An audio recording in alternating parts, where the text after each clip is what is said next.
அரசு சான்றிதழ் மற்றும் திட்டங்களை மக்கள் எளிதில் பெறும் வகையில் பொது சேவை மையங்கள் தமிழகம் முழுவதற்கும் விரிவுபடுத்தப்பட உள்ளது. அது குறித்த விவரங்களை இப்போது பார்க்கலாம்.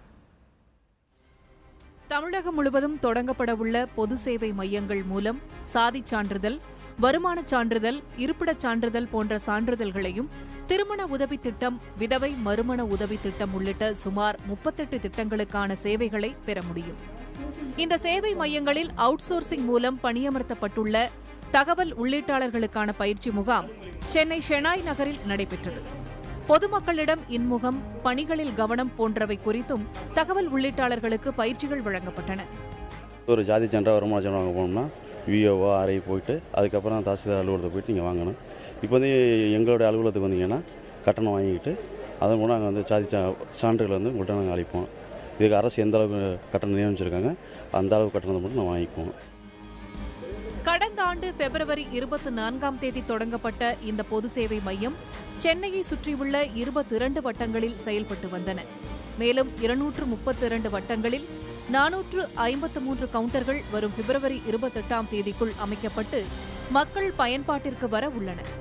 மின் கட்டணத்தையும் இந்த சேவை மையத்தில் செலுத்தலாம் என்றும், அனைத்து தாலுகா அலுவலகங்களிலும் இந்த சேவை மையங்கள் அமைக்கப்பட்டுள்ளதாகவும் அதிகாரிகள் தெரிவித்தனர். ஒரு கவுண்டர்லையும் ஒரு கணினி வைக்கப்பட்டிருக்கும். அந்த கணினிக்கு 2 திரைகள் இருக்கும். ஒரு திரைகளில் கணினி இயக்குபவர் வந்து என்ன சேவைக்கு என்னென்ன விவரங்களை பதிய வேண்டும் என்று பதிவு செய்வார்.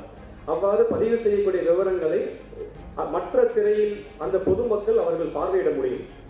அவர் ஏதாவது பிழை செய்கிறார்களா, இல்லை சரியாக பெயரை பதிவு செய்கிறார்களா. விண்ணப்பங்களின் நிலை குறித்து குறுஞ்செய்தி மூலம் பொதுமக்களுக்கு தெரியப்படுத்தப்படும் என்றும், அனைத்து விதிகளையும் பூர்த்தி செய்யும் பட்சத்தில் குறைந்தது 7 நாட்களுக்குள் சான்றிதழ்கள் கிடைக்கும் என்றும் கூறப்பட்டுள்ளது. அரசு சேவைகளை மக்கள் பெற வேண்டும் என்றால் பல அரசு அலுவலகங்களின் படிகளை ஏறி இறங்க வேண்டியிருக்கக்கூடிய ஒரு சூழலை மாற்றும் விதமாக டேட்டா என்ட்ரி ஆபரேட்டர்களை கொண்டு இந்த பொது சேவை மையம் என்ற கதவை தமிழக அரசு பொதுமக்களுக்காக திறந்திருக்கிறது.